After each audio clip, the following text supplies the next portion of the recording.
땅의 모든 끝이 여호와를 기억하고 돌아오며 열방의 모든 족속이 주의 앞에 경배하리니 나라는 여호와의 것이요 여호와는 열방의 주제심이로다. 아멘.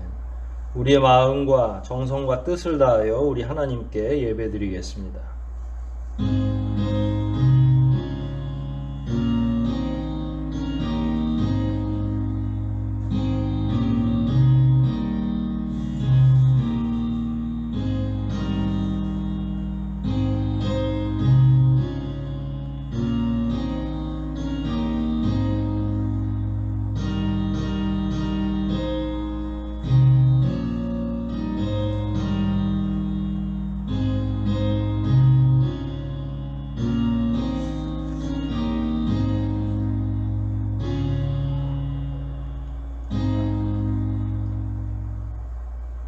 거룩하시고 자비하신 아버지 하나님, 귀한 은혜로 지나간 한 주간도 주의 자녀들을 보살피시고 인도해 주시고 또한 이처럼 새로운 한 주를 맞이할 즈음에 주님 앞에 나와 예배하고 경배함을 통해서 맞이할 수 있는 귀한 은혜를 베풀어 주심을 인하여 감사와 찬양을 돌리옵나이다.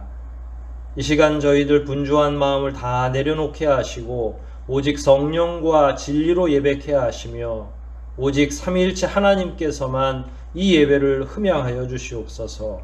예배의 시종을 오직 주님께 의탁하오며 우리를 구속하신 예수 그리스도 이름 받들어 감사하며 기도하옵나이다. 아멘. 함께 찬송하시겠습니다. 찬송 1장, 찬송가 1장 함께 찬송하시겠습니다.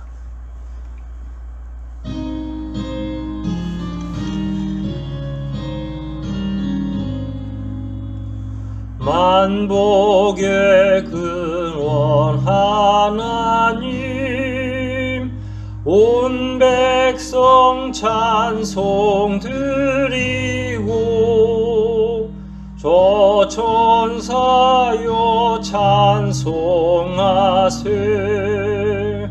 찬송 성부 성자 성령.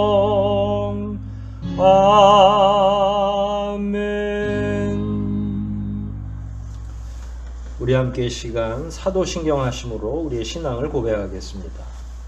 전능하사 천지를 만드신 하나님 아버지를 내가 믿사오며 그 외아들 우리 주 예수 그리스도를 믿사오니 이는 성령으로 잉태하사 동정녀 마리아에게 나시고 본디오 빌라도에게 고난을 받으사 십자가에 못 박혀 죽으시고 장사한 지 사흘 만에 죽은 자 가운데서 다시 살아나시며 하늘에 오르사 전능하신 하나님 우편에 앉아 계시다가 저리로서 산 자와 죽은 자를 심판하러 오시리라.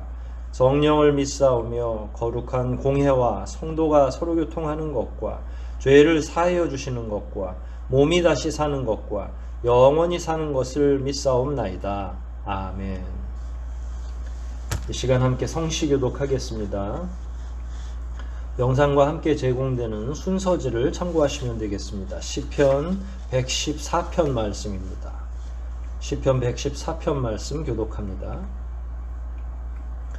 이스라엘이 애굽에서 나오며 야곱의 집이 방언 다른 민족에게서 나올 때에 유다는 여호와의 성소가 되고 이스라엘은 그의 영토가 되었도다. 바다는 이를 보고 도망하며 요단은 물러갔으며 산들은 순양같이 뛰놀며 작은 산들은 어린 양같이 뛰었도다. 바다야 내가 도망함은 어찌미며 요단아 내가 물러가면 어찌민고. 너희 산들아 순양같이 뛰놀며 작은 산들아 어린 양같이 뛰놀면 어찌민고.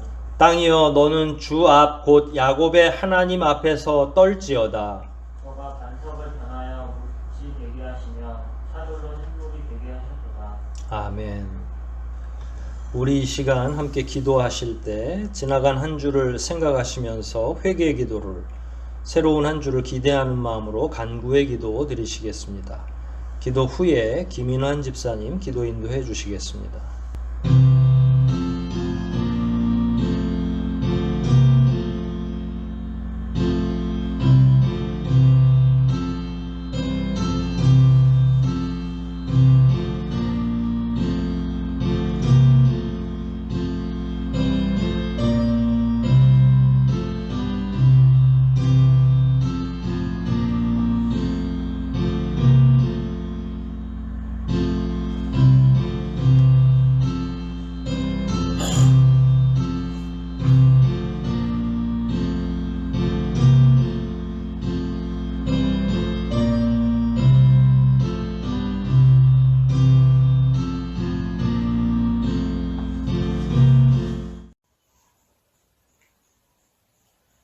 찬양과 경배를 받기에 합당하신 하나님 아버지, 오늘도 주님께 예배드리게 하심을 감사드립니다.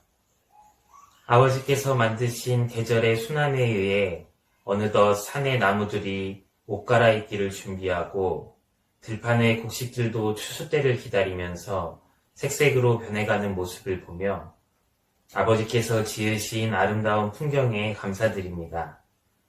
날씨가 갑자기 많이 추워졌습니다. 환절기에 성도들이 건강 잃지 않도록 지켜주시옵고 코로나로부터도 안전하게 지켜주시옵소서. 하나님 아버지, 지난 한 주간도 세상 속에 살면서 여러 가지 문제로 다투기도 하며 삶 가운데 많은 죄를 졌음을 자복하오니 긍휼히 여겨 주시옵소서. 선하게 살기를 원하는 마음이 있음에도 죄를 짓는 모습들이 보입니다. 저희를 불쌍히 여겨 죄를 씻어주시옵고 온전케 하여 주시옵소서. 이제 곧 대면하여 예배를 드릴 수 있는 날이 오고 있는 것 같습니다. 코로나로부터 자유로워지지는 못하지만 함께 살아가는 법에 대해 사람들이 연구하고 있습니다. 저희 한유소망교회에서도 주님께서 지혜를 허락하셔서 지역사회에 본을 보이며 슬기롭게 현 상황에 대처하며 예배드릴 수 있도록 인도하여 주시옵소서. 우리에게 생명과 축복을 주시는 주님, 이 시간 말씀을 선포하시는 목사님께 성령 하나님께서 함께하여 주시옵고 영육간에 강건함을 주시옵소서. 말씀에 힘을 실어 주셔서 말씀이 살아 움직이고 그 말씀을 듣는 성도들이 마음을 새롭게 하고 변화를 받아 세상 속에서 구별된 삶을 살게 하옵소서. 말씀이 은혜가 되고 온전한 마음에 자리 잡아 새로운 생명의 길, 천국 영생을 알게 하는 은혜의 시간이 되기를 간구합니다. 이 거룩한 주일 아침 주님께서 세우신 교회를 위하여 충성하는 손길들을 기억하시고 주님을 향한 사랑과 헌신이 주님 오시는 날까지 변함없이 이어지도록 인도하여 주시옵소서. 오늘도 우리의 기도 가운데 함께 하시는 주님께 감사드리며 이 모든 기도를 우리를 사랑하시는 예수 그리스도의 이름으로 기도드립니다. 아멘. 하늘에 계신 우리 아버지여, 이름이 거룩히 여김을 받으시오며 나라의 임하옵시며 뜻이 하늘에서 이루어진 것 같이 땅에서도 이루어지이다. 오늘날 우리에게 일용할 양식을 주옵시고 우리가 우리에게 죄 지은 자를 사하여 준 것 같이 우리 죄를 사하여 주옵시고 우리를 시험에 들게 하지 마옵시며 다만 악에서 구하옵소서. 대개 나라와 권세와 영광이 아버지께 영원히 있사옵나이다. 아멘.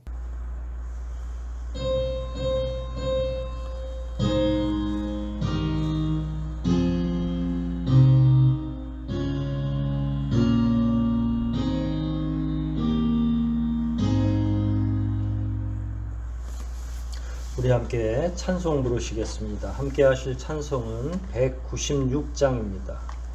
196장 찬송 부르시겠습니다.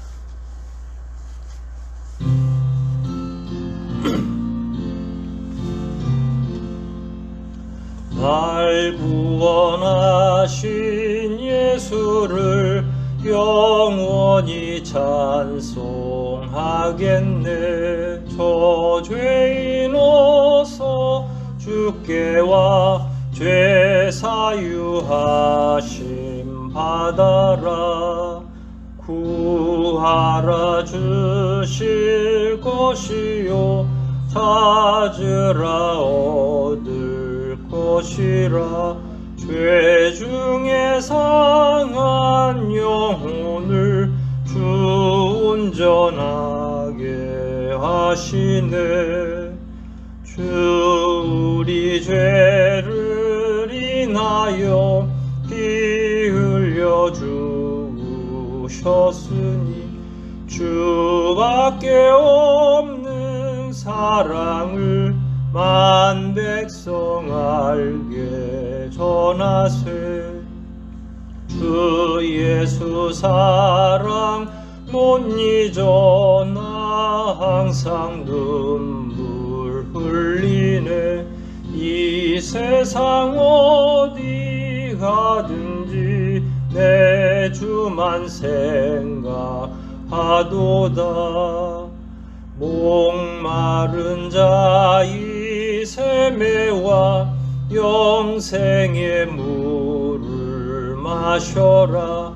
내 주를 사랑한데도 늘 맘에 부족하도다. 아멘. 교회 소식 전합니다.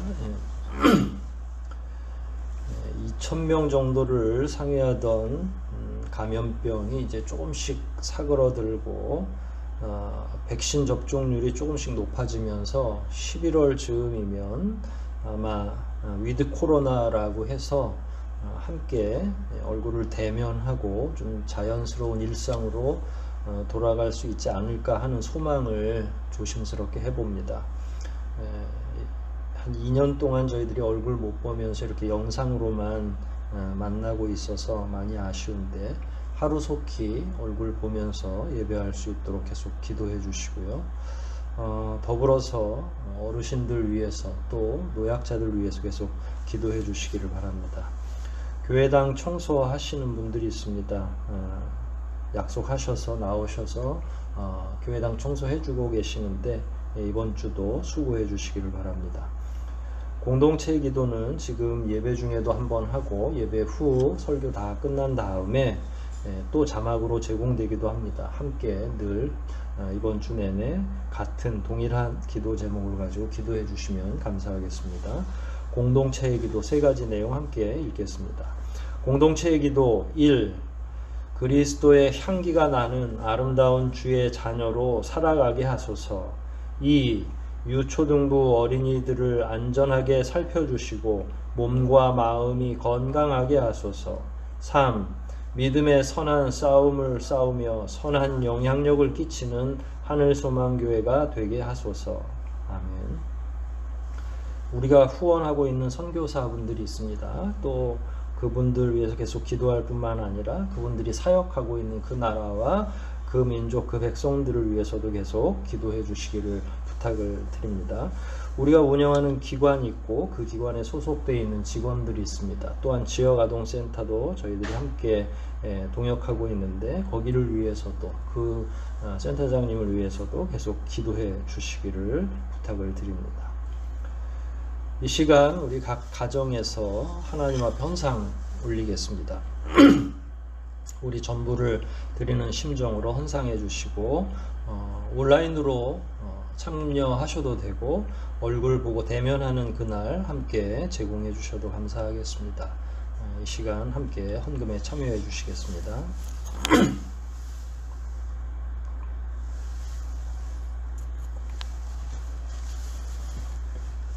우리 한번 기도하시겠습니다.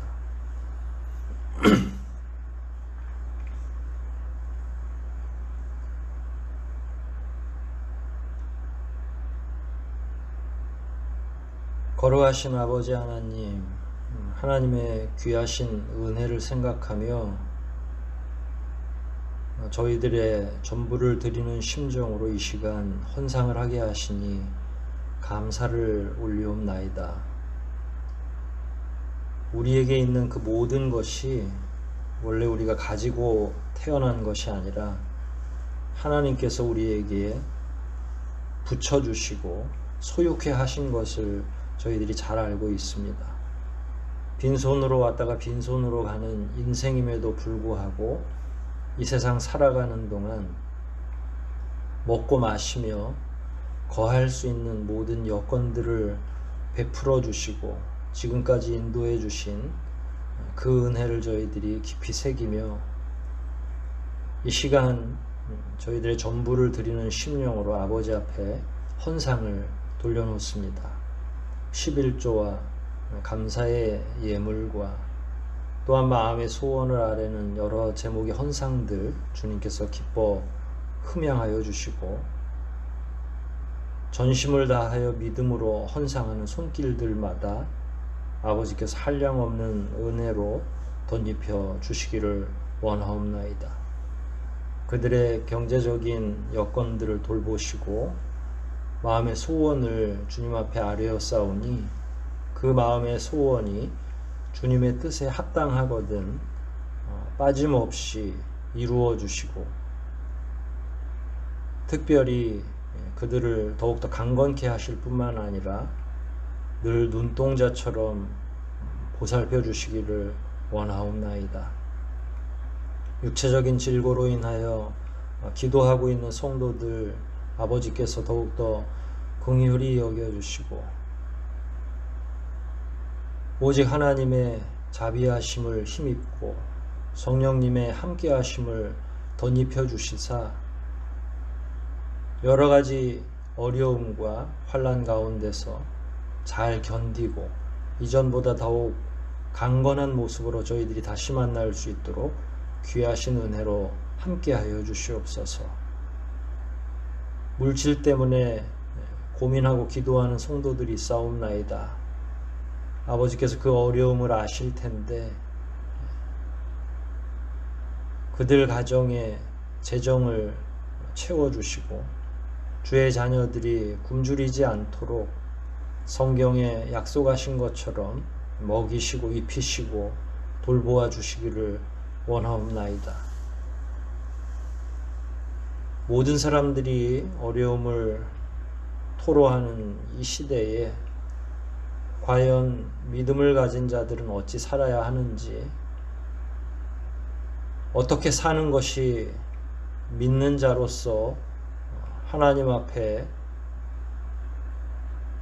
떳떳하고 의연한 모습인지를 묵상케 도와주시고 말씀을 힘입고 성령을 덧입으며 살아갈 수 있는 귀한 은혜를 베풀어 주시옵소서. 인생들이 아무리 지혜를 더하고 최선을 다한다 할지라도 결국은 그 모든 것을 이루시는 것은 하나님의 뜻인 것을 저희가 압니다. 아버지 하나님께서 우리 성도들의 세세한 기도를 응답하여 주시고 우리 각자는 물론이고 가정을 보살펴 주시며 이 교회 공동체를 더욱 든든히 세워 주시옵소서. 유례없는 어려움 가운데 우리 교우들이 2년이라는 시간 동안 개별적으로 믿음 생활을 하고 있사옵나이다. 성도들도 어렵고 교회 공동체도 많은 부분을 희생하고 있사옵나이다. 과연 이 시대의 교회에 하나님께서 무엇을 바라고 계신지, 아버지께서는 과연 이 시대의 교회가 어떻게 바르게 세워지기를 원하고 계신지를 저희들이 더 깊이 묵상하게 도와주시고 이 땅에 지금 횡행하고 있는 어려움들이 혹여 믿는 자들의 어리석음 때문은 아닌지 되돌아보게 하시고 회개케 하시고 하나님 앞에 새로워질 수 있는 귀한 은혜를 베풀어 주시옵소서. 그를 위해 저희들이 날마다 말씀을 살피고 말씀 가운데서 답을 찾으려고 궁구히 노력하고 있사옵나이다. 성도들이 기도할 때마다 하나님께서 빛을 밝혀주시고 말씀을 읽을 때마다 그 눈을 밝게 하시며 심령이 깨달을 수 있는 귀한 은혜를 허락하여 주시옵소서. 기도할 때마다 그 기도가 하늘에 상달되고 하늘 보좌를 움직일 수 있도록 은혜를 베푸시며 비록 어려운 시기를 우리가 지내고 있지만 그 어느 누구보다 우리들의 믿음이 더욱 굳세게 해주시고 대면하여 얼굴 보고 있지 못하지만 이런 기회를 통해 하나님 앞에 단독자로 믿음 생활하는 것이 무엇인지를 잘 깨달아 더 깊은 믿음으로 들어가게 하시고 우리의 신앙의 키가 더 자라서 만날 수 있도록 아버지 하나님의 은혜를 베풀어 주시옵소서. 이 시간도 저희들이 교훈받을 만한 말씀, 특별히 개인적으로나 교회적으로 본을 받아야 할 데살로니가 교회와 그 성도들의 신앙을 말씀을 통해 살펴보려고 합니다.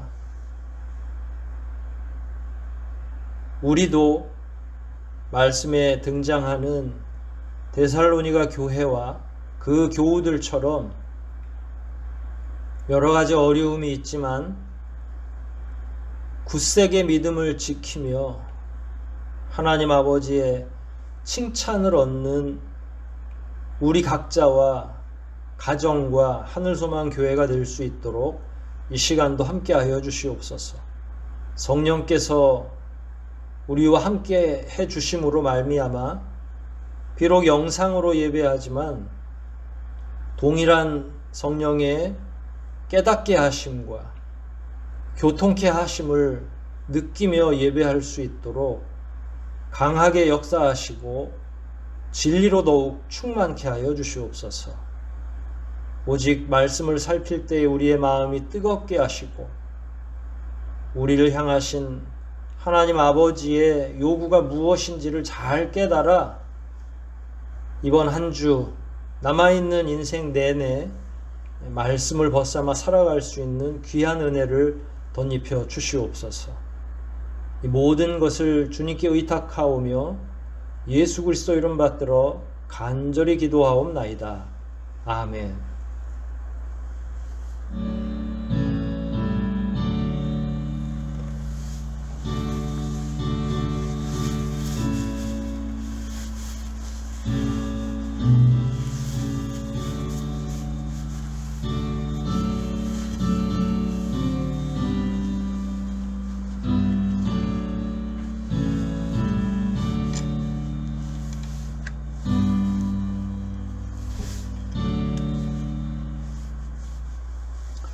우리 함께 하나님 말씀 찾아서 읽겠습니다. 데살로니가전서 1장입니다.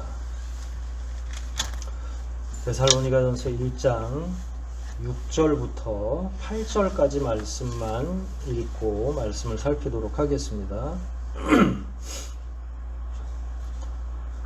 데살로니가전서 1장 6절로 8절까지 말씀입니다. 우리 한 목소리로 세 개 절인데 3절입니다.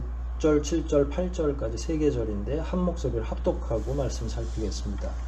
6절부터 함께 읽기를 시작합니다. 또 너희는 많은 환난 가운데서 성령의 기쁨으로 도를 받아 우리와 주를 본받은 자가 되었으니 그러므로 너희가 마게도냐와 아가야 모든 믿는 자의 본이 되었는지라. 주의 말씀이 너희에게로부터 마게도냐와 아가야에만 들릴 뿐 아니라 하나님을 향하는 너희 믿음의 소문이 각처로 퍼진 고로 우리는 아무 말도 할 것이 없노라. 아멘.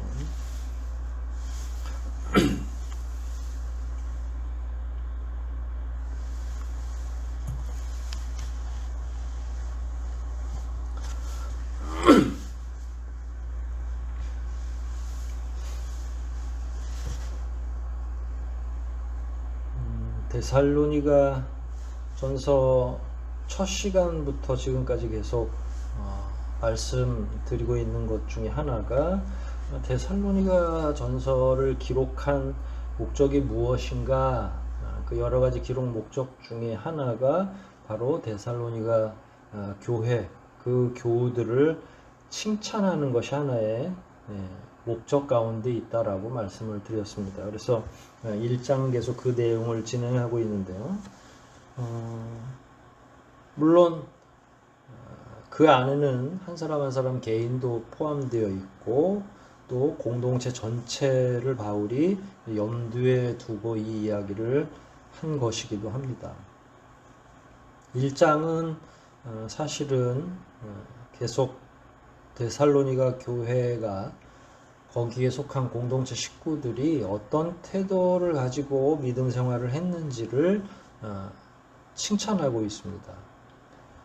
사실 그 배경에 관해서는 다양하게 나와 있지 않지만 매 시간마다 제가 데살로니가 교회가 어떻게 개척됐고 어떤 배경 하에서 이런 이야기를 듣고 있는지를 말씀을 드렸죠. 여러 가지 어려운 가운데에서도 꿋꿋하게 믿음을 지키고 있다. 특히 바울이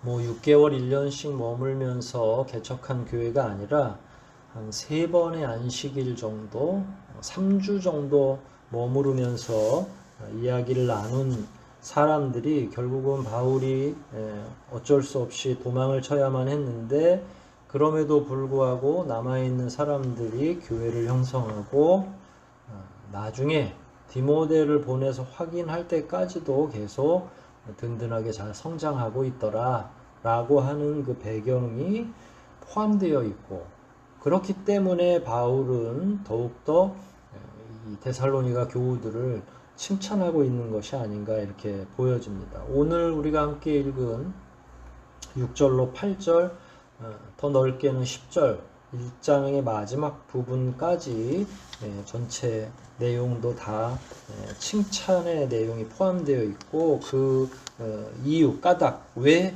칭찬을 하고 있는지도 내용 가운데 포함되어 있습니다. 오늘도 한번 한 구절 한 구절 6절부터 살펴보면서 바울이 어떤 소식을 접했고 왜 칭찬하고 있는지를 한번 되돌이켜 보려고 합니다.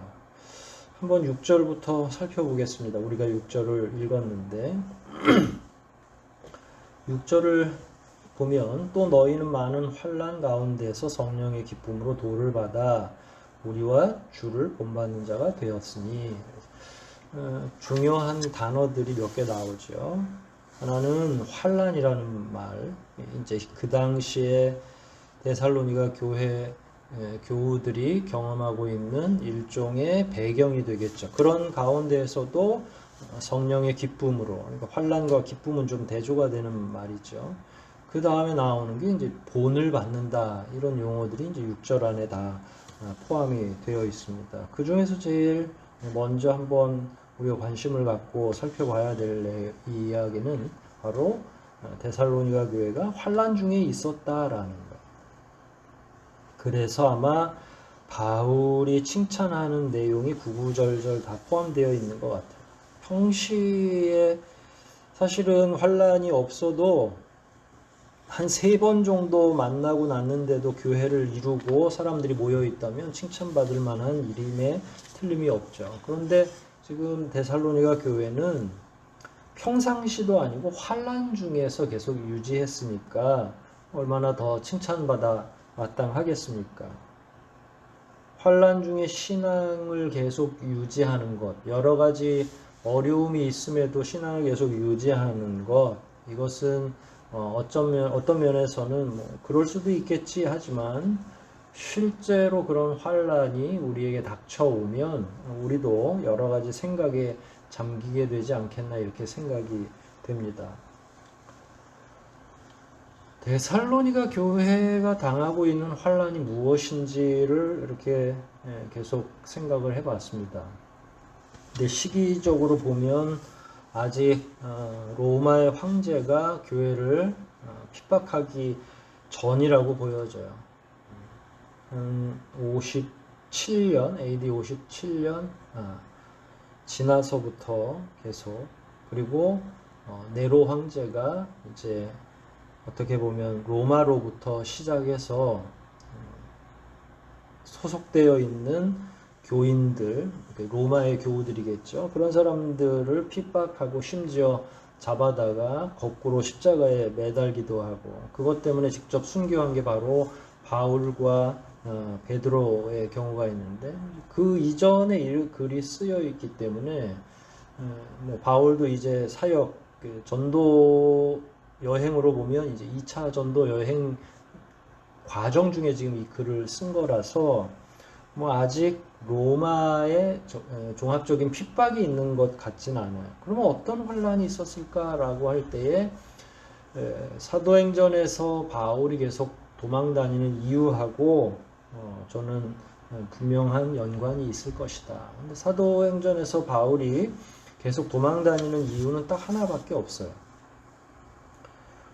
후기로 가면 로마 문화 혹은 로마의 정치에도 영향을 받지만 전기 1기와 2기 전도 여행을 하는 과정 중에는 오히려 유대교 때문에 유대인들 때문에 바울이 어려움을 당하죠. 우리 익히 알고 있듯이 바울이 다메섹 도상에서 예수 그리스도를 경험하고 난 뒤에 회심을 하죠. 근데 사실 바울로 말하면 유대교의 차세대 지도자 중에 하나였어요. 그런데 어느 날 갑자기 다메섹 도상에서 그것도 다메섹으로 가가지고 거기에 믿는 자들을 예수 그리스도를 믿는 사람들을 체포하러 가는 길에 예수를 만나서 완전히 인생이 뒤집어지고 잡으러 갔다가 오히려 예수한테 붙들린 바 되었죠. 그리고 나서 예수를 포교하고 다니니까 유대인들 입장에서는 이거는 뭐 보통 개종이 아니라 그야말로 바울을 죽여야만 될 정도로 바울이 유대교에 끼친 그야말로 나쁜 영향력, 유대교로 보면 굉장히 악한 영향력이 많았다는 이야기예요. 그래서 유대인들 가운데 바울을 죽이지 않으면 잠도 자지 않겠다 하는 특공대가 생길 정도로 바울이 공공의 적이 되었죠.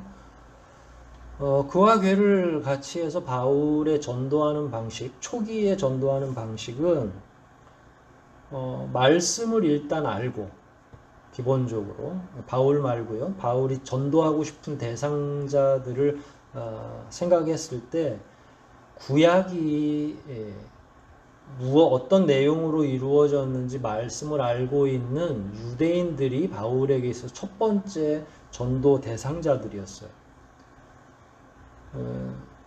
뭐 나중에 더 이야기하겠지만 유대인들은 이미 예수님 이전 한 300년 훨씬 전부터 강제 이주를 당해왔어요. 강제 이주를 당한 이유는 그 로마의 황제 아무튼 알렉산더를 위시한 그 이후의 왕들까지 전체적으로 제국을 형성하면서 혼합주의 정책을 펼쳤습니다.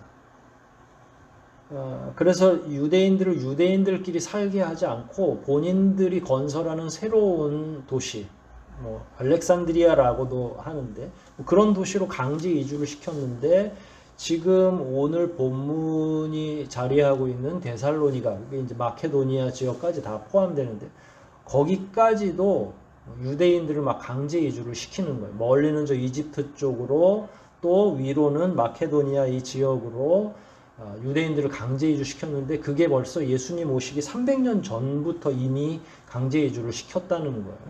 그와 더불어서 강제 이주를 당하고 가만히 있는 게 아니라 유대인은 어디를 가든지 독특하게 자기 문화, 자기 종교를 유지해야 되기 때문에 그 유지의 핵심은 회당이에요.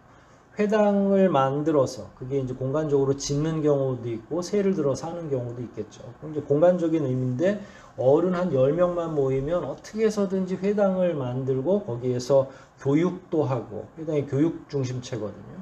그 다음에 거기서 교육이라고 하는 건 당연히 율법을 가르치는 교육이죠. 오늘날로 말하면 더하기 빼기 가르치는 그런 학교가 아니라 율법을 가르치는 학교 역할을 회당이 감당했던 거죠. 다분히 종교적인 역할, 종교적인 중심지였던 거예요. 자, 다시 바울로 돌아오면 바울이 이제 전도 여행을 떠나면서 제 첫 번째 타겟은 성경을 알고 있는 사람들. 그래야 예수를 이야기하기가 굉장히 쉽잖아요. 메시아를 얘기하는 게 쉽잖아요. 아무것도 없는 백성들한테 갑자기 메시아 이야기하기 시작하면 그 이야기를 받아들일 수 없으니까 일단 메시아가 무엇인지, 구세주가 누구인지에 대해서 관심 있는 유대인들하고 대화를 하는 게 지혜롭다고 생각을 한 거죠. 근데 어느 지역이든지 유대인들이 많이 있는데 그럼 유대인을 가장 만나기 쉬운 곳은 어디일까? 그게 바로 어디라는 얘기예요? 회당이라는 이야기죠. 그래서 안식일에 바울이 회당 중심으로, 유대인 중심으로 복음을 증거하기 시작한 거예요.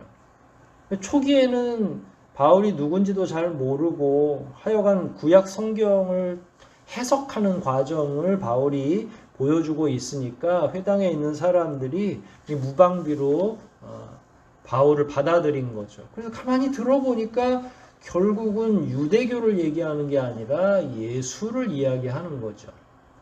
그러고 나서 유대인들이 예루살렘부터 시작해가지고 회의를 했겠죠. 그리고 나서 이방 지역에 있는 각각의 회당으로 회신을 다 한 거죠. 바울이 복음을 증거하지 못하게 하고 또 필요하면 바울을 죽여도 좋다라는 거예요. 그러니까 바울은 복음을 증거하러 다니는 곳곳마다 누가 쫓아다니는 거예요?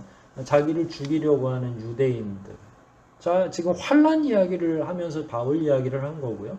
자, 그럼 바울이 그런 방식으로 계속 쫓겨다니는데 유대인들의 그 폭력이 바울이 그러면 그 도시를 떠나면 그 도시에 아무런 다른 영향력을 끼치지 않는가? 그렇지 않다는 거예요.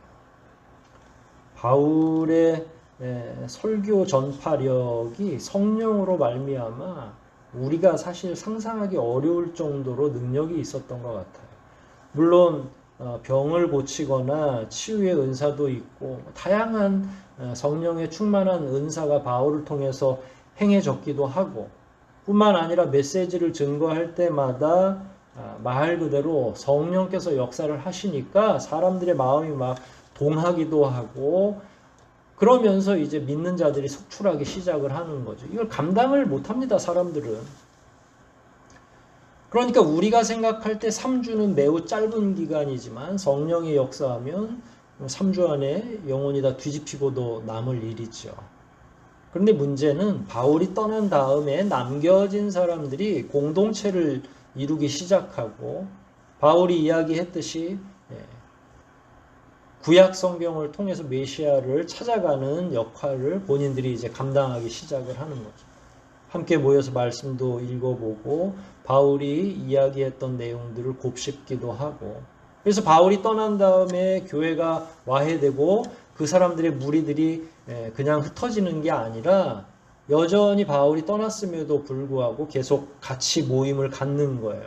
그랬을 때 유대교 집단에서는 이 바울로 말미암아 회심한 자들을 가만 놔둬서는 안 되겠죠. 그래서 끊임없이 계속 유대인들이 초기의 그리스도인들을 폭력적으로 그야말로 예수 믿는 걸 방해하는 일을 시작을 한 거죠.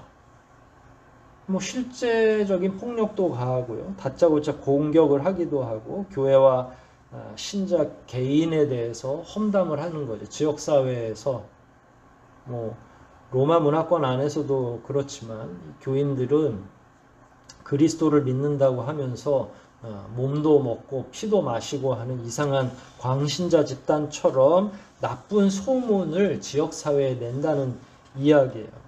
말씀드린 것처럼 로마는 아직 압제 전이죠. 로마의 정치는 단순합니다. 지역의 특성을 수용합니다. 각 지역마다. 왜냐하면 로마에서 모든 지역, 그 제국 전체를 다 경찰력을 동원해서 군대를 막 몇만 명씩 파견할 수가 없잖아요. 그러니까 그 지역의 특성을 수용하는 거예요. 그리고 나서 심지어 종교적이거나 사상적인 일 이런 것도 다 수용을 합니다. 통치하는 일에 큰 문제가 없으면 스스로 알아서 하도록 지역마다 자율적으로 해주는 거죠. 일종의 지역 자치가 그 당시부터 이미 시작이 된 거죠. 특히 종파적인 문제, 민족적인 문제, 종교적인 문제는 로마는 건드리지 않고 개입하지 않는 거예요. 물론 나중으로 갈수록 로마가 그리스도인들을 다스리지 않으니까 유대인들이 악의적으로 나쁜 소문을 퍼뜨리기 시작하죠. 이게 어떤 소문입니까? 유대인들은 다른 왕을 섬긴다. 로마 황제에게 복종하지 않고 자기들의 왕이 따로 있다. 그러니까 이거는 체제를 전복하려는 거다. 누가 왕입니까? 그리스도인들의 예수 우리 왕이여 이렇게 우리가 표현하듯이 이제 그런 걸 사실은 앞뒤도 안 맞는 이야기로 로마에 제공을 하고 로마는 그걸 빌미로 나중에는 핍박을 하죠. 황제를 숭배하지 않는다는 죄목으로. 그러나 아직 지금은 그럴 단계는 아니죠. 결국은 여기에서 말하고 있는 환란은 유대인들이 일으키고 있는 거예요. 유대인과 유대교가 더 난리를 피우는 거죠. 바울의 변절, 또 바울이 거짓으로 선동하는 것, 또 회당을 무너뜨리려고 하는 책동, 이런 것들을 거짓말로 만들어서 쉬지 않고 바울을 공격하고 바울이 떠난 뒤에 세워진 교회를 또한 공격하고 있는 거죠. 얼마나 전도를 방해하는지 사도행전을 우리가 계속 공부를 했었습니다마는 어느 날은 야밤에 바구니를 타고 성 밖으로 도망을 쳐야 되고 어느 순간에는 죽은 척하고 가만히 있어야 되기도 하고요. 어느 때에는 죽을 만큼 매를 맞기도 합니다. 도망 다니다가 폭풍우를 맞기도 하고요. 그게 다 누가 쫓아오면서 생기는 일입니까? 누구랑 재판이 걸려서 로마까지 들어가게 되죠? 다 유대인입니다. 그러니까 바울이 소아시아 지역 다른 지역으로 유대 지역도 아니고 다른 지역을 여행하면서 전도하는데도 불구하고 유대인들이 이렇게 죽이려고 하는 거예요. 그러니까 바울이 떠난 다음에 그 지역에 세워진 교회도 바울과 똑같은 대접을 받는 거예요. 그래서 유대인들이 찾아와서 폭력을 행사하고 그 남겨져 있는 교인들을 핍박하는 거죠. 악한 소문을 내고 아까 말씀드린 것처럼 황제 숭배를 거부한다는, 다른 왕을 섬긴다는 그런 악한 소문까지도. 결국은 초기 기독교인들은 유대인들의 이런 등살에 견디지 못하는 경우가 굉장히 많았어요. 로마 황제가 핍박하면 차라리 이해하기도 쉬운데 유대인들이 벌써 이렇게 된 거죠. 유대인들이 끊임없이 계속, 때로는 초기 교회 교우들 가운데 유대인들도 있었죠. 그러니까 자기네 같은 동족끼리 핍박을 하는 거예요. 그러니까 이 환란이라고 하는 건 사실 그야말로 타향살이 하고 있는데 타향에서 타국 사람들이 핍박을 하는 게 아니라 동족이 핍박을 하고 있는 거니까 얼마나 마음이 아프고 고통스럽겠습니까? 그런데 이 핍박의 강도는 유대인들이 바울에 대해서 느끼는 분개하고 바울의 그 배반이라고 생각하는 그 규모하고 비례하도록 되어 있어서 유대인들에게 바울이 제거해야 할 공적 1호라고 생각하면 그가 남기고 간 교회들 역시도 유대인들에게 있어서는 제거해야 될 대상이 되는 거죠. 말씀드린 것처럼 로마에서는 개입하지 않습니다. 유대인들 자기네 종족의 문제라고 생각하고 선을 긋고 방관하고 있는 거죠. 폭력적인 환란뿐만 아니라 지역사회에서 나쁜 소문을 계속 내는 것도 굉장히 중요한 핍박의 도구죠. 기독교인들이 지역사회에서 따돌림 받고 손가락질 당하도록 끊임없이 계속 악한 소문을 주변에 파급시키는 거예요. 이상한 집단으로 비밀스러우면서도 종교적으로나 도덕적으로 타락한 무리들이라고 손가락질을 하는 겁니다. 근데 사실 이 당시만 해도 초기 기독교가 건물 중심도 아니었고 또 공동체 식구들이 200명, 300명씩 되는 것도 아니니까 일방적으로 당할 수밖에 없는 거예요. 이런 핍박 가운데에서 계속 신앙을 유지하는 게 어떤 것일까 우리가 고민을 해볼 필요가 있죠. 묵상을 계속 해야 됩니다. 이런 주변의 시선과 손가락질, 때로는 손가락질로 중단하는 게 아니라 실질적인 폭력까지 가하는 거죠. 린치라고 보통 하죠. 그냥 사람을 때리는 겁니다. 돌을 가지고 와서 치기도 하고, 만일 그리스도인들이 모여있는 집이라고 하면 그 집을 향해서 돌을 던지기도 하고 불을 지르기도 하고. 그러니까 예수를 믿는 그 믿음 하나 때문에 지금 이런 고통을 계속 당하는 거죠. 이런 환난 중에 직면한 그리스도인들이 계속 신앙을 유지하는 게 쉽겠습니까? 어렵겠습니까? 쉽지 않죠. 아마 매번 모일 때마다 주변을 살펴야 되고 두려움 가운데 있었을 것이고, 그런데 자기들을 지켜줘야 될 스승은 또 쫓겨서 다른 지역으로 가고, 그 지역에서도 얼마 버티지 못하고 또 다른 지역으로 도망칠 수밖에 없고, 본인들을 관리해주고 더 성장할 수 있도록 촉진해야 될 지도자도 없는 이런 처지에 있는 데살로니가 교회가 이 정도의 강력한 환난 가운데 존속하기란 쉽지 않은 거예요. 그런데 놀랍게도 디모데를 통해서 다시 한번 쭉 살펴본 결과 이 교회는 계속 존속했다는 거예요. 바울이 떠난 다음 이런 환난 가운데 그 내용을 기록한 게 6절이에요. 6절 다시 보면 아마 이해가 될 겁니다. 지금까지 쭉 설명을 한 거니까. 또 너희는 많은 환난 가운데서도, 이제 대조되는 게 다음 단어죠. 성령의 기쁨으로 도를 받았다. 환난 가운데, 사실 환난이 오면 눈물이 나도록 되어 있죠. 웃음이 나는 게 아니라. 그런데 환난 중에도 기쁨이 있어요. 근데 이 기쁨의 근원은 예수 그리스도고요.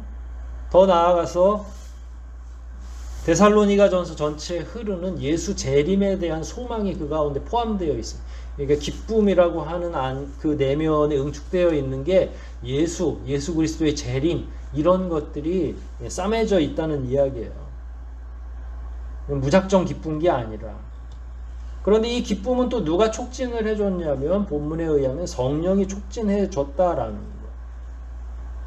이게 가장 중요한 거죠.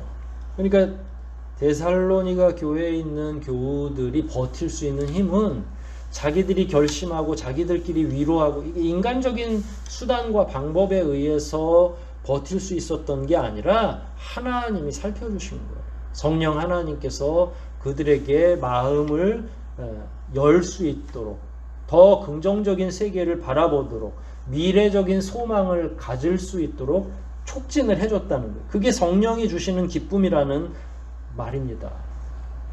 성령이 기쁨만 주었냐? 그게 아니라, 바울은 3주 정도 가르치다가 떠났다고 했잖아요. 그러면 바울이 3주 전에 전한 거, 그게 이제 시간이 갈수록 잊혀질 텐데, 그게 잊혀지면 안 되는 거잖아요. 구약에서 말하고 있는 메시아가 예수 그리스도다라고 하는 이 도식을 끊임없이 반복적으로 마음속에 새겨놔야 되고, 거기에 대한 분명한 믿음과 확신이 예수 그리스도의 재림으로 연결되는 거거든요. 그러면 그게 계속 머릿속에 생겨나야죠. 생각이 나야 되는 거죠.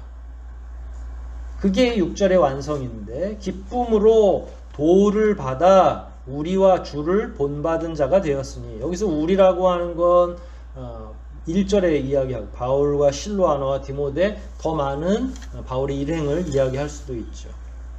바울의 일행을 본받았다. 이거는 신앙적인 본받음을 의미하는 거겠죠.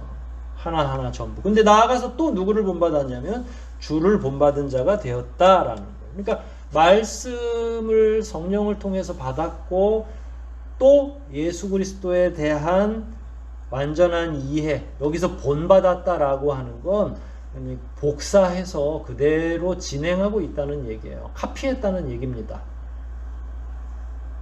예수 그리스도가 하나의 틀로 존재하고, 그 틀에 우리를 맞춰가지고 새로운 인격, 새로운 영성을 가지고 살아가도록 하는 것, 이게 6절의 마지막 부분이에요. 우리와 주를 본받은 자가 되었다라고 하는 거예요. 바울과 예수를 추종할 뿐만 아니라 본을 받은 거죠. 다시 되짚어보면 환난 가운데 신앙을 지키고 믿음으로 살아간다는 그 의미입니다.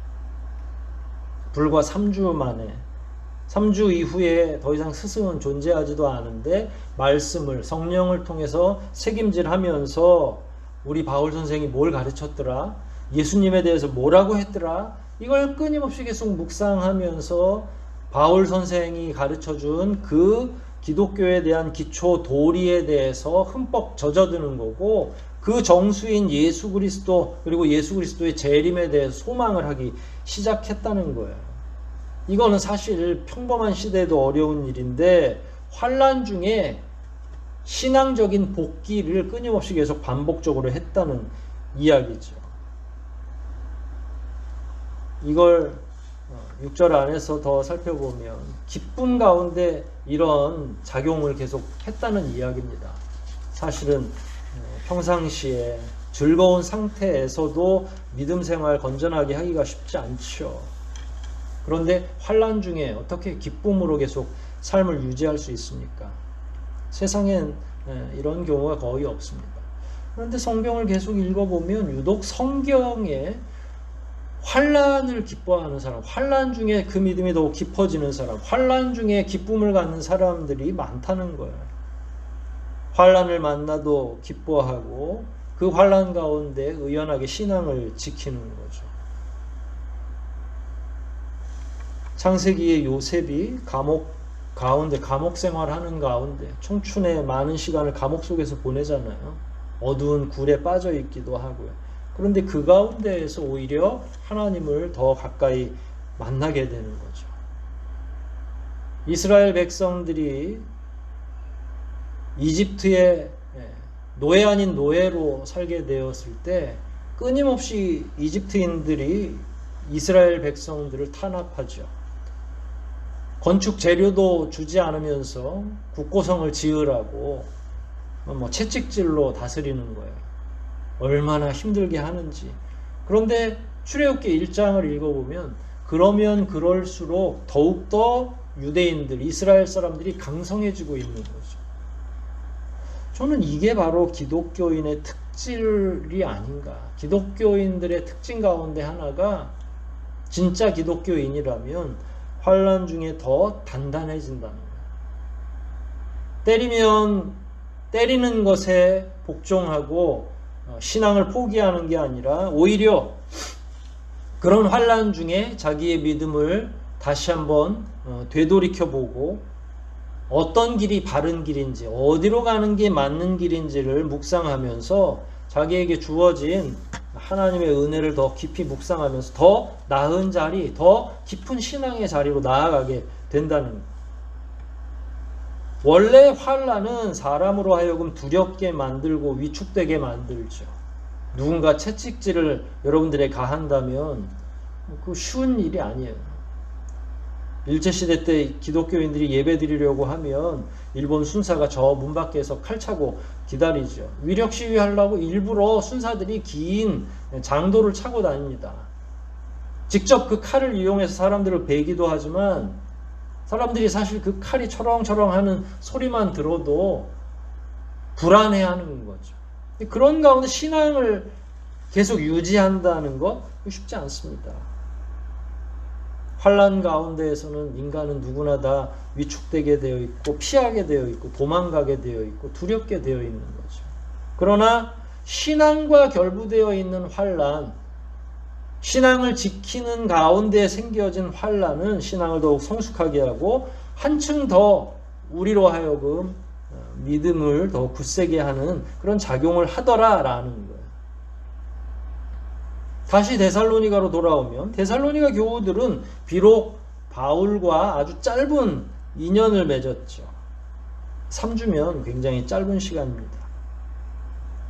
하지만 그 짧은 기간에 비해서 그들은 이미 바울이 떠나면서부터 기독교 도리를 다 습득했고 어찌 살지를 결심하는 거예요. 오늘 본문에도 등장했지만 그걸 성령께서 촉진해 주신 거예요. 바울이 입에 발린 소리로 그들을 감동시킨 게 아니라 성령이 그 도리를 기쁨으로 받을 수 있도록 촉진시켜 주니까 그들 마음속에 그들의 귀에 들렸던 그 복음의 내용이 작동하기 시작을 한 거죠. 내면 속에. 그래서 어떻게 살아야 되는지를 결심하게 된 겁니다. 그래서 환난이 있지만 포기하지 않는 거죠. 환난이 끊임없이 그들을 계속 고통스럽게 하지만 낙심하지 않는 거죠. 계속 자기들의 스승을 따르기로 한 거고 예수 그리스도를 본받기로 작정하는 거죠. 이런 작용이 매일매일에, 왜냐하면 유대인들이 하루 괴롭히고 마는 게 아니니까 매일매일 결심하고 또 결심하는 거죠. 견디고 또 견디는 거죠. 참 놀랍고 칭찬받을 만한 일이죠. 이 6절은 가장 함축적인 말로 데살로니가 교회 교인들이 어떤 상황에 놓여 있는지를 잘 이야기한다면 이 6절의 영향으로 7절, 8절 확장되어 가는 개념들이 있어요. 내용은 어렵지 않습니다. 7절, 8절까지 6절의 내용이 소문으로 확장되는 거예요. 두 번이나 반복되죠. 7절과 8절은 비슷한 내용입니다.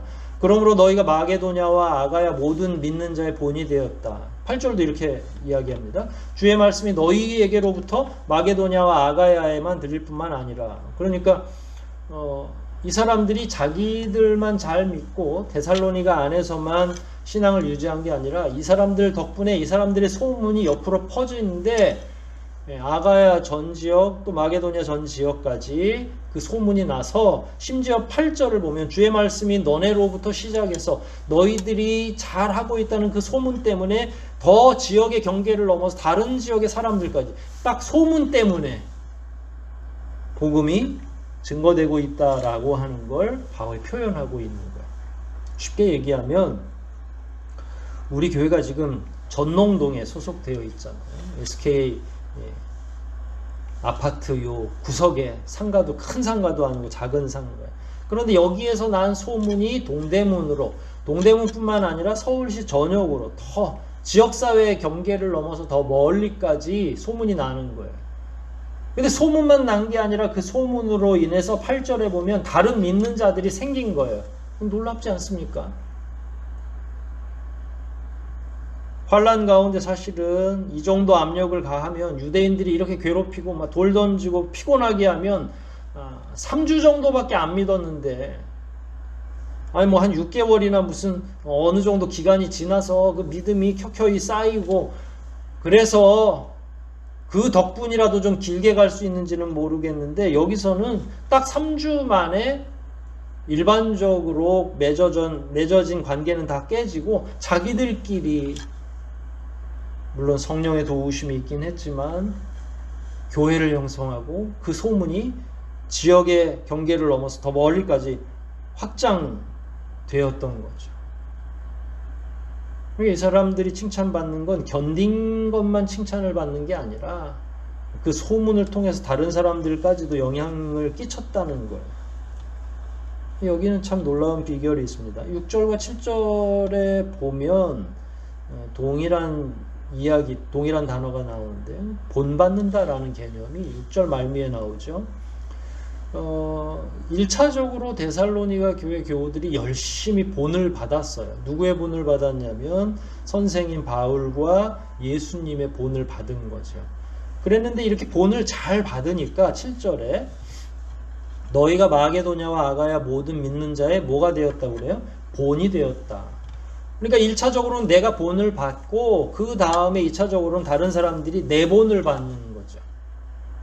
이거는 사실은 제자도의 모체라고 할 수 있죠. 제자도의 가장 기본이에요. 내가 잘 믿으면 나로 말미암아 다른 제자들이 생성되는 거예요. 내가 잘 믿고 혼자서 끝나는 게 아니라 타인에게 모범이 되고 다른 사람들에게 본이 되는 거예요. 다른 사람들에게 영향을 끼치는 거죠.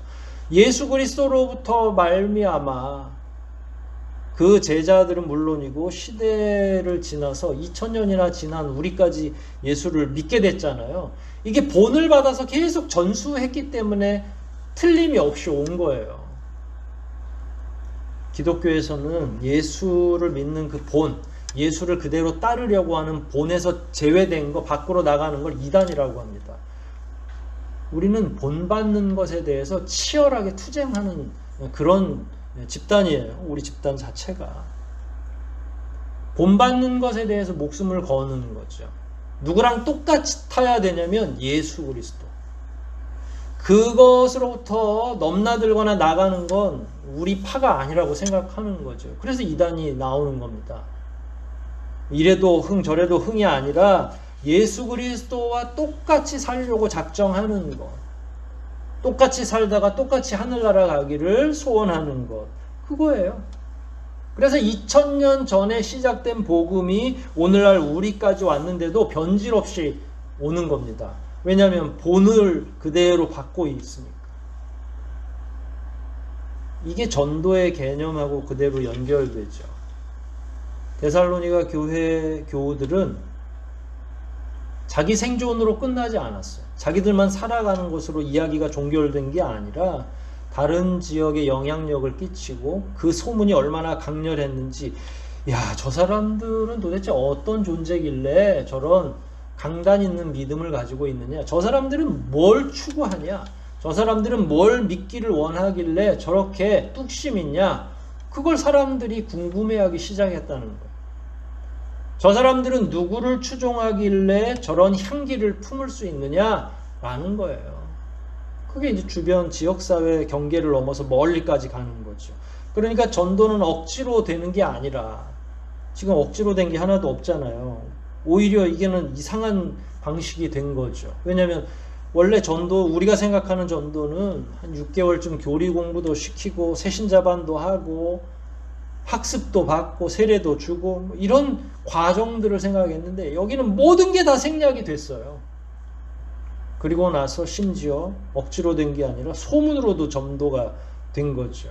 좋은 소식, 좋은 소문이 그리스도인들의 선행이 주변으로 퍼져나가서 다른 사람들의 영혼을 구원하는 그 능력까지로 연장되는 거죠. 지역사회로 흘러나가서 다른 이들을 믿음으로 끌어당기는 힘이 그 가운데 있어야만 전도가 된다는 이야기예요. 그걸 8절에서 뭐라고 했어요? 8절에 오늘 제목이 나오죠. 너희로부터 마게도냐와 아가야에만 들릴 뿐만 아니라 하나님을 향하는 너희 믿음의 소문이 각처에 퍼진 고로. 믿음의 소문이죠. 얼마나 그 소문이 자자한지 8절 마무리를 바울이 이렇게 이야기해요. 더 이상 말해 무엇하랴. 말이 필요 없다. 왜냐하면 이게 지역사회에 넘어서, 경계를 넘어서 멀리까지 다른 사람들까지도 그 소문에 의해서 삶이 뒤집히고 복음을 받아들인 거니까 바울도 할 말이 없는 거예요. 이게 사람의 계획대로 되어지는 게 아니라는 걸 바울도 아는 거죠. 성령께서 최선을 다해서 도와주시는 것이고, 거기에 데살로니가 교회 교우들은 끊임없이 계속 예수 그리스도에게 맞추려고 하는, 예수 그리스도를 본받으려고 하는 삶을 살아낸 거죠. 그게 이제 환난하고 같이 있는 거예요. 그런 여러 가지 환난 가운데도 끊임없이 예수 그리스도를 따르려고 하는 그들의 노력, 그들의 신앙적인 정성, 이런 것들이 소문을 통해서 다른 지역으로 퍼졌을 때 누군가의 영혼을 구원한다는 거예요. 그러니까 바울이 최상급으로 칭찬한 거죠. 더 이상 말해 무엇하겠냐. 말로 형용할 수도 없고, 이거는 이치로 설명하기가 어려운, 그 안에 보이지 않는, 환난 가운데서도 믿음을 지키고 환난 가운데서도 오히려 믿음의 소문을 통해서 다른 이들을 구원하는 이 과정은 말로 설명할 수 없는 거죠. 여러분, 우리들도 많은 어려움에 직면해 있습니다. 지난해부터 그리고 저도 걱정을 많이 했어요. 저는 그럼에도 불구하고 우리 교우들이 잘 해내고 있으리라 확신하고 있습니다. 데살로니가 교회 교우들 못지않게 우리 교우들도 각자의 삶의 처소에서 최선을 다해서 예배를 섬기고 하나님을 만나고 말씀을 묵상하고 자기 삶의 현장에서 어떻게 해서든지 신앙을 지키려고 강단 있게 살아간다고 저는 확신하고 있습니다. 그동안 고생 많으셨어요. 이제 멀지 않아서 우리가 얼굴을 보면서 함께 예배하게 될 텐데, 저는 기대가 됩니다. 여러분들이 개인적으로 어떻게 믿음 생활 하셨을지, 가정을 어떻게 돌보셨을지. 여러분, 그런 이야기를 우리가 해야 되겠죠. 이제 멀지 않으면 저희들이 얼굴과 얼굴을 맞대고 예배를 볼 시간이 올 텐데, 저는 그 전에 이런 부분들이 다 여러분 가운데 소화되고 마무리됐으면 좋겠어요. 이 어려움의 시간을 지내면서 우리의 믿음이 얼마나 컸는지, 얼마나 든든했는지. 제가 왜 든든해졌다고 확신하냐면, 여러분, 이런 상황은 역사상 그 어느 때도 없었어요. 알다시피 한국 교회는 전쟁 중에도 예배를 드렸거든요. 그런데 이 감염병 사태가 오면서 그러지 못하게 되었고 각자가 예배할 수밖에 없는데, 이런 가운데에서도 계속 예배를 드렸다는 건 이건 보통 일이 아닙니다. 굉장히 큰 일을 하신 것이고, 사실 이렇게 해서 믿음이 유지될까 많은 고민도 있고 저도 염려되는 바가 있지만, 그럼에도 불구하고 만일 우리가 2년여 동안 지속적으로 개인적으로나마 예배를 드렸다면 시간적으로는 턱없이 부족하지만 오히려 우리의 생각, 우리가 그동안 고민해왔던 그런 문제를 초월해서 하나님이 함께 하시는 은혜가 있다는 거예요. 이런 위기의 상황에 각자에게 주어진 신앙의 성장의 분량들이 있는데, 저는 우리 교우들이 어떤 형태로든 성장했으리라 생각을 합니다. 부족하긴 하지만 끊임없이 계속 고민했을 거고, 그 고민이 성장의 동력이 되지 않겠습니까? 본문에 나와 있듯이 우리가 기울이는 노력도 중요하지만 성령께서 우리와 함께 하신다면 얼마든지 이런 불비한 상황 속에서도 성장하고 든든해지지 않겠습니까? 바라기는 이제 얼마 남지 않은, 다시 볼 날이 얼마 남지 않았는데 그 기간 동안 우리의 믿음을 더욱 굳게 하고, 또한 어려움 가운데서도 더욱 신앙이 견고해지기를 소원하고, 그동안 우리의 믿음이 어디를 지향하고 있었는지를 재점검하고, 오늘 본문에서처럼 믿음의 소문을 통해서 다른 누군가를 살려내는 일이 필요하다면 이제 회복돼서 일상이 회복되고 다시 얼굴을 보면서 우리가 믿음 생활할 때에 우리가 어떻게 앞으로 살아가야 될지를 결심하고 정리하고 나왔으면 좋겠다는 생각이에요. 그동안도 잘해 오셨지만 앞으로의 시간도 주님께서 주시는 그 지혜로 잘 정리해서 오신다면 하늘소망교회는 더욱더 든든하게 서가지 않을까, 이렇게 생각이 됩니다.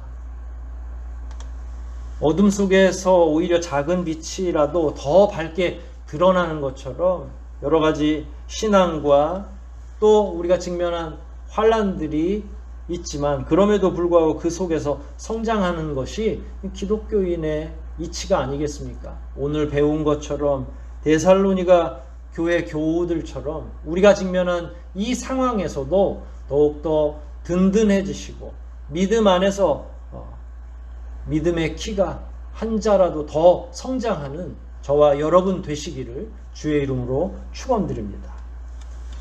우리 말씀 생각하면서 한번 기도하시겠습니다. 데살로니가 교우들이 경험했던 어려움, 그 환난들 묵상하시면서 동시에 성령께서 함께 하심으로 말미암아 그들이 두려움을 이기고 예수 그리스도를 본받는 자가 되었으며 나아가 다른 사람들에게 본을 보이는 역할을 감당하는 이 가장 아름다운 순차적인 과정들을 깊이 묵상하면서 우리도 그와 같이 단단해지고 그와 같이 성장하게 해주시고 그와 같이 믿음의 소문을 내는 하늘소망교회 교우들이 되게 해달라고 통성으로 함께 기도하시겠습니다.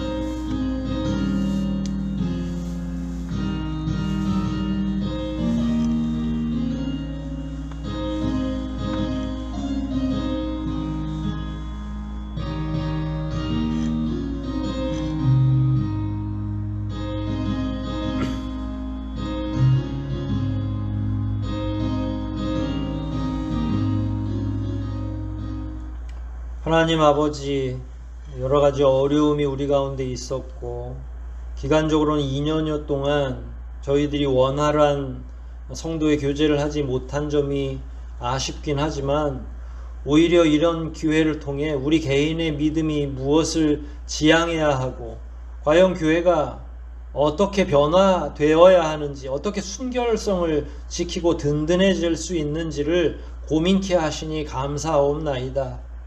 이 기간을 통해 여러 면에서 부족한 면도 많았지만 오히려 우리의 믿음이 더욱더 든든히 자리할 것을 믿어 의심치 않으며 앞으로 함께 만나 이루게 될 교회를 꿈꾸게 됩니다. 모쪼록 우리 교우들 한 사람 한 사람을 지금까지 지켜주신 것처럼 더욱더 세밀하게 지켜주시고 인도해 주시고 성령께서 함께해 주심으로 말미암아 그 어느 때보다 깊은 신앙을 소유하게 하시고 그 믿음으로 지역사회를 넘어 믿음의 소문을 내는 그 소문으로 말미암아 누군가 영혼을 구원할 수 있는 능력 있는 그리스도인들이 되게 하시고 그런 공동체가 되게 하여 주시옵소서. 데살로니가 교우들이 환난 가운데 본인들을 희생하며 더욱 든든히 섰던 것처럼 이 시대의 하늘소망 교회 교우들이 동일한 마음과 정신으로 살기를 소원하오니 우리 가운데 귀한 은혜를 베풀어 주시고 성령으로 말미암아 기쁨으로 이런 어려움을 받아 누리게 하여 주시옵소서. 모든 것 주님께 의탁하오며 우리를 구원하신 예수 그리스도 이름 받들어 간절히 기도하옵나이다. 아멘. 함께 찬송하시겠습니다. 찬송가 259장입니다. 259장 찬송하십니다.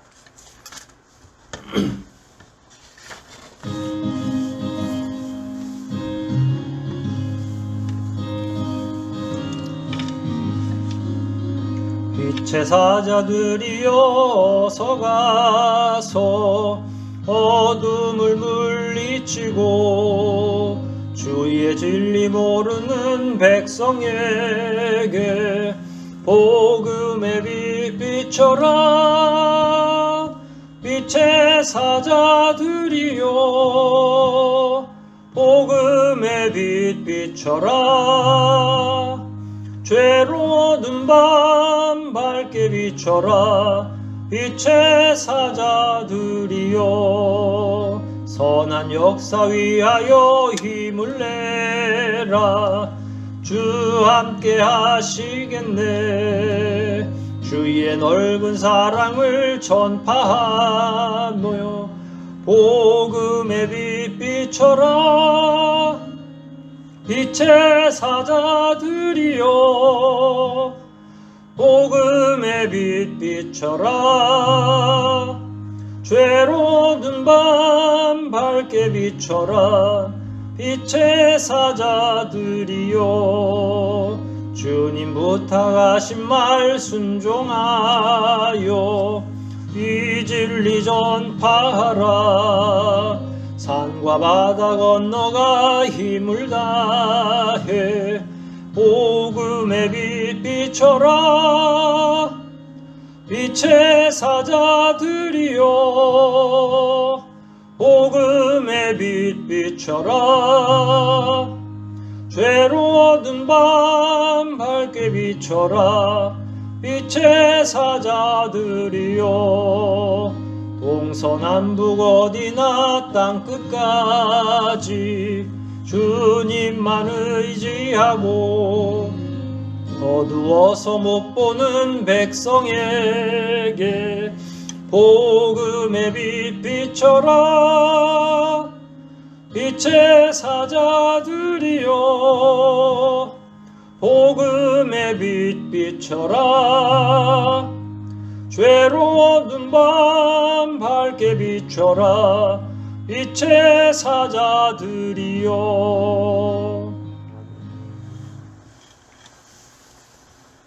구주 예수 그리스도의 은혜와 무한하신 하나님 아버지의 사랑과 교제케 하시는 성령님의 감화 감동 교통하심이 여러 가지 불비한 상황과 어려움 속에서도 자기 믿음을 잘 지키고 끝내 예수를 본받아 믿음의 소문을 내며 더 많은 사람들에게 귀한 영향력을 끼치며 살아가기를 소원하는 주의 모든 사랑하는 자녀들과 그 가정과 속한 사업장과 이 교회와 그리고 하나님께서 특별히 사랑하시는 이 나라와 이 민족 위에 지금부터 영원토록 함께 있어지이다. 아멘.